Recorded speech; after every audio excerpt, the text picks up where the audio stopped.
عقد الكابتن محمود الخطيب رئيس النادي الأهلي المصري اجتماعا عاجلا مع المدير الفني السويسري مارسيل كولر، وذلك لمناقشة أداء الفريق في المباراة الأخيرة التي جمعت الأهلي بنظيره الهلال السوداني ضمن منافسات الدور ربع النهائي من دوري أبطال إفريقيا. المباراة التي أقيمت في القاهرة انتهت بفوز الأهلي بنتيجة هدف مقابل لا شيء، إلا أن أداء الفريق أثار قلق الإدارة والجماهير بسبب إهدار الفرص وعدم تحقيق نتيجة أكثر راحة قبل مواجهة الإياب في السودان. وخلال الاجتماع أعرب محمود الخطيب عن استيائه من أداء الفريق في المباراة، مشيرا إلى أن الأهلي كان قادرا على تحقيق نتيجة أكبر تمنحه المزيد من الأريحية قبل مباراة الإياب.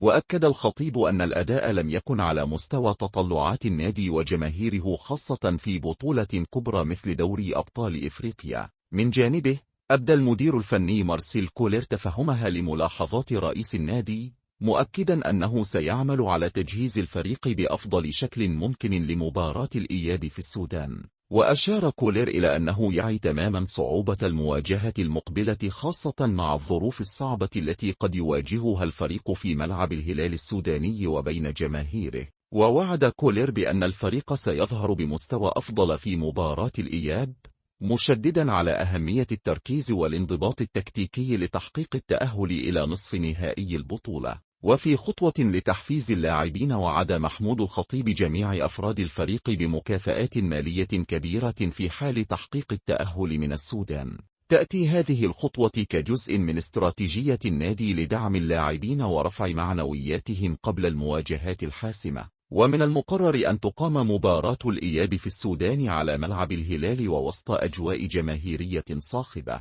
ويحتاج الأهلي إلى الحفاظ على تقدمه أو تحقيق نتيجة إيجابية لضمان التأهل إلى نصف النهائي. يعكس اجتماع الخطيب مع كولر حرص إدارة النادي الأهلي على متابعة أدق التفاصيل المتعلقة بالفريق، خاصة في ظل أهمية دوري أبطال إفريقيا كهدف رئيسي للنادي. وتبقى التطلعات كبيرة تجاه الفريق لتحقيق إنجاز جديد يضاف إلى تاريخ النادي الأهلي. وفي النهاية لا تنسوا الاشتراك في القناة ليوصلكم كل جديد.